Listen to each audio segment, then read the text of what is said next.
Israel और Iran के बीच बढ़े तनाव का असर अब भारत पर भी दिखने लगा है। एयर इंडिया ने इजराइल के लिए अपनी सभी फ्लाइट्स को कैंसिल कर दिया है। शुक्रवार को एयर इंडिया ने बताया कि 8 अगस्त तक के लिए उसने अपनी सभी उड़ानों को रद्द कर दिया है जो तेल अवीव जानी थी।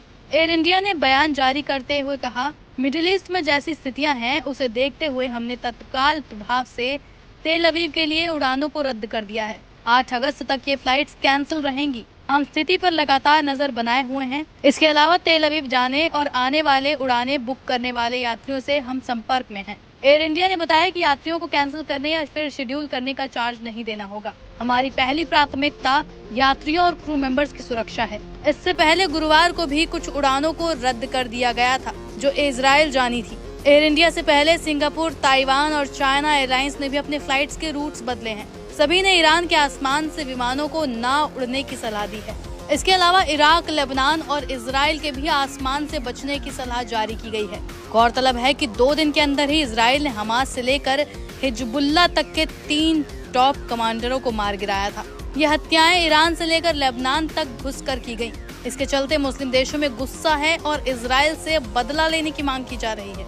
इजराइल पर इतना क्यों भड़के मुस्लिम और अब बड़ी जंग के आसार। इजराइल ने मंगलवार को तेहरान में हमास के टॉप लीडर इस्माइल हानिये को मार गिराया। मध्य पूर्व में इसके चलते तनाव भड़क चुका है और माना जा रहा है कि किसी भी समय ईरान की ओर से बदले की कार्रवाई की जा सकती है। ईरान की ओर से एयर स्ट्राइक भी हो सकती है। वहीं लेबनान में इजराइल ने हिजबुल्लाह कमांडर फुआद शुक्र को मार गिराया था। इसके चलते लेबनान की ओर से भी इजराइल पर हमला हो सकता है। इसी डर के चलते दुनिया भर की एयरलाइंस लेबनान, ईरान और इजराइल के एयर स्पेस का इस्तेमाल नहीं करना चाहती। बता दें कि इजराइल पर कल हिजबुल्लाह समूह ने एक के बाद एक 70 मिसाइल दागी थी। हिजबुल्लाह ने यह भी कहा था कि उसने जल अल आलम पर भी रॉकेट से हमला किया। लेबनान के सैन्य सूत्रों ने समाचार एजेंसी को बताया कि लेबनानी सेना ने इजराइल में 2 अलग अलग बैचों में लगभग 70 रॉकेट दागे जाने की निगरानी की और उसमें से कुछ को इजरायली आयरन डोम मिसाइल रक्षा प्रणाली द्वारा रोक दिया गया। बता दें, इससे पहले इजराइल ने 2 दिनों के अंदर अपने 3 दुश्मनों को मार गिराया।